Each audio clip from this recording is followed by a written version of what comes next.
Disney loves to constantly make changes, and 2024 is no different.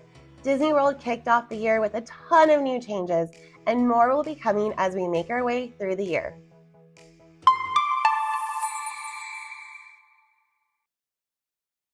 Once the parks opened back up from the COVID shutdowns, Disney introduced a park reservation system. Everyone had to have a valid park reservation in addition to their park ticket to enter the park. Thankfully, park reservations are now a thing of the past for most guests. Park reservations are no longer needed for standard date-based tickets, which are your regular tickets. Annual pass holders will still need a park reservation to visit a park before 2 p.m. unless it is a Good to Go day, which is Disney's newest program that they've just rolled out. On Good to Go days, pass holders will not be required to have a park reservation in order to enter a park. I personally am really happy to see the reservation system go away.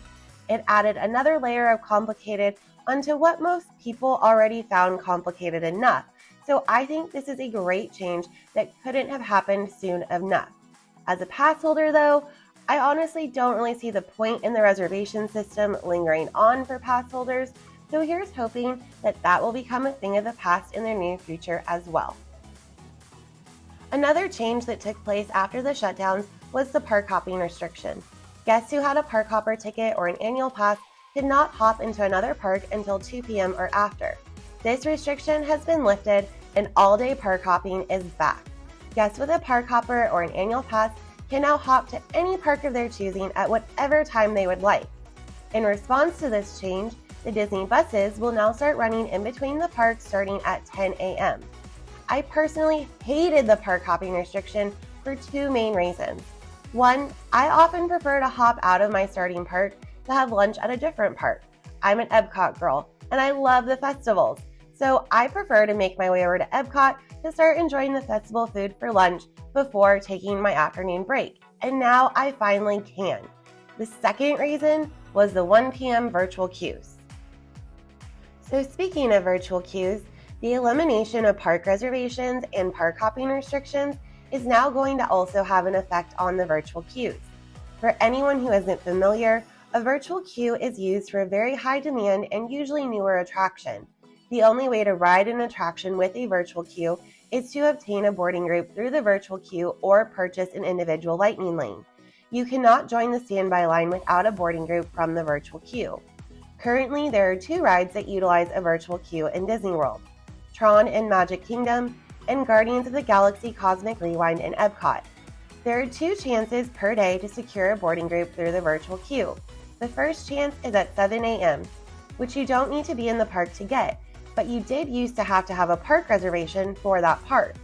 Now that park reservations are gone, anyone can try for the 7 a.m. virtual queue.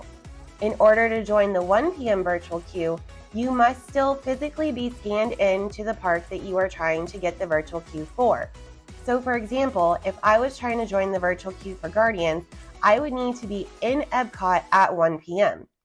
Before the park hopping restrictions were lifted, guests couldn't get into their second park until 2 p.m., even though the virtual queue started at 1 p.m., so this put them at a 1-hour disadvantage. Now that the park hopping restrictions have been lifted, that 1-hour disadvantage is gone. Traditionally, the 1 p.m. virtual queue was easier to get than the 7 a.m. one, but now that guests are free to move around as they please, that may not continue to be the case.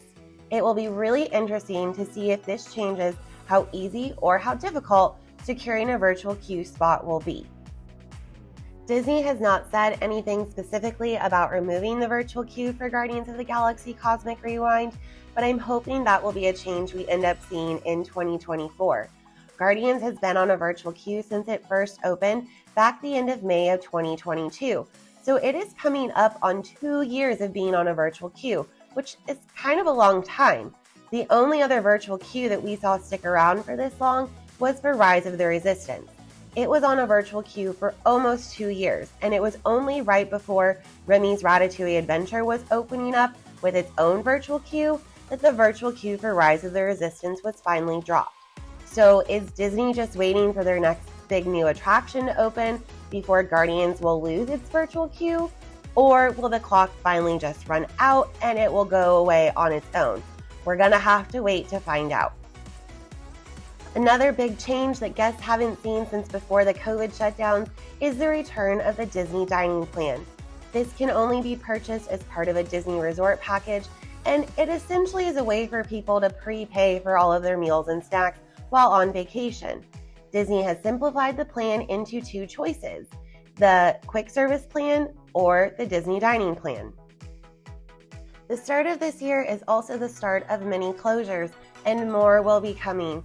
So let's start off with the ones that we know about.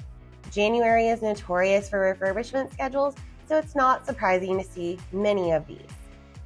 The fan favorite Skyliner will shut down for its annual refurbishment starting January 16th. Majority of the Skyliner will reopen starting on January 22nd. The portion of the Skyliner that runs from the Riviera to Epcot will remain closed through January 27th. Over in Hollywood Studios, Rock and Roller Coaster is also down for its normal refurbishment. This went down after the first week of the new year, and it is not expected to be back up until sometime this summer. Big Thunder Mountain in Magic Kingdom is closing for a quick refurbishment starting the week of January 16th and will reopen shortly after on January 21st. Last year at Destination 23, it was announced that Country Bear Jamboree would be getting a refresh this year, and Disney is ready to go on this project. Disney announced that Country Bear Jamboree will close starting on January 27th. It is expected to reopen sometime this summer with new songs, new costumes, and a whole new show based on the Grand Ole Opry in Nashville. I grew up a Disneyland girl, and I always loved Country Bears. I was absolutely heartbroken when it left Disneyland over 20 years ago, and I loved that I could still see it in Magic Kingdom. I am very anxious to see what this new show will bring, and hopefully it's a change for the better, but I'd be lying if I said I wasn't really sad to see the current show going away. Now let's talk about the changes that we don't have definitive answers on yet. Splash Mountain has been shut down since the beginning of last year as we wait for the new transition into Tiana's Bayou Adventure. There is still no official opening date for this yet, but Disney has said that it will be open late 2024. I personally find it a bit odd to debut a water ride during winter, but I don't work for Disney, so what do I know? Also, Disney hasn't been great about sticking to construction deadlines lately, so while Tiana's Bayou Adventure should open at some time later this year, until Disney gives an official announcement, it really could be whenever. Speaking of not having a definitive opening date, we are also still waiting for Communicore Hall in Epcot to open. This space is supposed to be an area for festival activities and entertainment to call home. This was supposed to open with the rest of the World Discovery Gardens back in December, but it is still under construction. While I'm very happy that most of the construction walls have come down in the front of Epcot, I'm so ready for the rest of them to come down as well. We still don't have an official opening date for Communicore Hall, but hopefully it is sooner than later. Last year, Disney also announced that they would be making some changes to Genie Plus in 2024 that would make it more user-friendly, and they hinted that some type of pre-planning would be introduced. We haven't heard any more about that.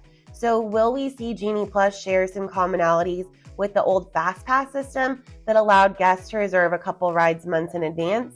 We'll have to wait and see what they decide to do. Genie Plus could definitely use any and all updates to make it more user-friendly, so I can't wait to see what changes are coming our way.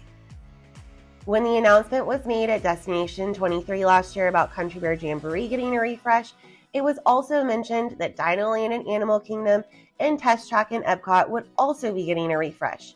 No further information has been released on either of these, so hopefully these will be additional changes we can look forward to later as this year goes on. 2024 is shaping up to be quite the exciting year for changes in Disney World, and it's only just begun. Disney World is constantly changing, but the one thing that will never change is the need for a strategy and a plan. I understand how overwhelming and confusing planning a Disney World trip can be, especially when Disney World is constantly changing, which is why I created Less Stress, More Magic.